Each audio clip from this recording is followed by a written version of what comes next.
ജനം ടിവിയോടൊപ്പം സന്തോഷം പങ്കുവെച്ച് തിരുവനന്തപുരം മേയർ കോർപ്പറേഷനിലെ നിയുക്ത mayor V Rajesh. Janam TV വി സ്റ്റുഡിയോയിലെത്തിയ വി രാജേഷിനെ ചീഫ് എഡിറ്റർ പ്രദീപ് പിള്ള പൊന്നാടി അണിയിച്ച് സ്വീകരിച്ചു.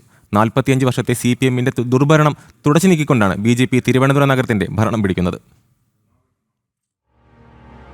ജനം ടിവിയിലെത്തിയ തിരുവനന്തപുരം കോർപ്പറേഷൻ നിയുക്ത മേയർ വി രാജേഷിന് ഊഷ്മളമായ സ്വീകരണമാണ് നൽകിയത്. ചീഫ് എഡിറ്റർ പ്രദീപ് പിള്ള നിയുക്ത തിരുവനന്തപുരം മേയറെ പൊന്നാടി അണിയിച്ച് സ്വീകരിച്ചു.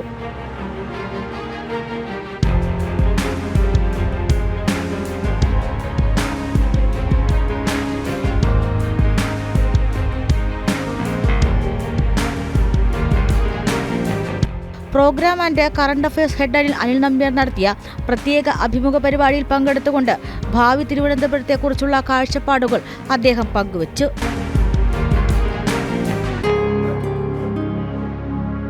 തലസ്ഥാനത്തെ പ്രധാന പ്രശ്നങ്ങൾ പരിഹരിക്കുമെന്നും നരേന്ദ്രമോദിയുടെ ഭരണമികവാണ് തന്റെ മാതൃകയെന്നും വി രാജേഷ് പറഞ്ഞു.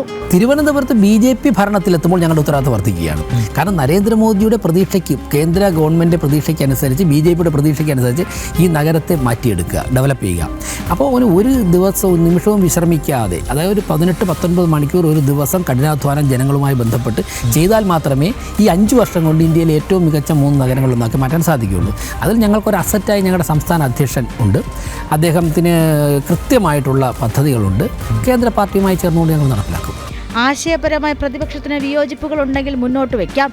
ചർച്ച ചെയ്തുകൊണ്ട് പരിഹരിച്ച് മുന്നോട്ട് പോകാനാണ് ആഗ്രഹമെന്നും പ്രതികരണം. ഇന്ന് പല മാധ്യമപ്രവർത്തകരോട് ചോദിച്ചു, പ്രതിപക്ഷത്ത് വളരെ കരുത്തരായ നേതാക്കന്മാർ വന്നിട്ടുണ്ട്, അതൊക്കെ ഒരു ചലഞ്ചല്ലേ? ഞാൻ പറഞ്ഞു, വളരെ സന്തോഷകരമായിട്ടാണ് ഞാൻ ആ സിറ്റുവേഷനെ കാണുന്നത്. കാരണം അനുഭവ സമ്പത്തുള്ളവർ, മുൻ MLA ഉൾപ്പെടെ ഉള്ളവരുണ്ട്, അതുപോലെ തന്നെ മുൻ മേയറുണ്ട്, മുൻ ഡെപ്യൂട്ടി മേയറുണ്ട്, അതുപോലെ തന്നെ CPM-ൻ്റെ ജില്ലാ കമ്മിറ്റിയിലൊക്കെ പ്രവർത്തിക്കുന്ന നല്ല അനുഭവ സമ്പത്തുണ്ട്, വിദ്യാസംഘടനാ പ്രവർത്തന രംഗത്തുണ്ടായിരുന്ന ആൾക്കാരൊക്കെ ഉണ്ട്. ഇതൊക്കെ തന്നെ ഒരു മുതൽക്കൂട്ടായിട്ടാണ് ഞാൻ കാണുന്നത്. കാരണം ആരോഗ്യകരമായ സംവാദങ്ങൾ നടക്കും. അവരുടെ അനുഭവ സമ്പത്ത്. അപ്പോൾ ഇവരൊക്കെ ചേർത്ത് പിടിച്ചുകൊണ്ട് ഇപ്പോൾ വികസനത്തിൻ്റെ അവരൊക്കെ തന്നെ വാർഡുകൾ വോട്ട് നേടിയിരിക്കുന്നത് എന്താണ്? ഞങ്ങൾ ഈ വാർഡിനെ വികസിപ്പിക്കും. അതിന് ഞങ്ങൾ കൂട്ടുനിന്ന് കഴിഞ്ഞാൽ, ഭരണപക്ഷം അതിന് സഹായകരമായ നിലപാട് സ്വീകരിച്ചാൽ അക്കാര്യങ്ങൾ സഹകരിക്കാമല്ലോ. നരേന്ദ്രമോദിയെ മാതൃകയാക്കി വികസനത്തിനായി BJP അനന്തപുരിയിൽ പുത്തൻ കാൽവെപ്പ് നടത്തുമ്പോൾ അമരത്തെത്തുന്നതിന്റെ ആത്മവിശ്വാസവും വി രാജേഷ് പങ്കുവച്ചു. ന്യൂസ് ഡെസ്ക് ജനം.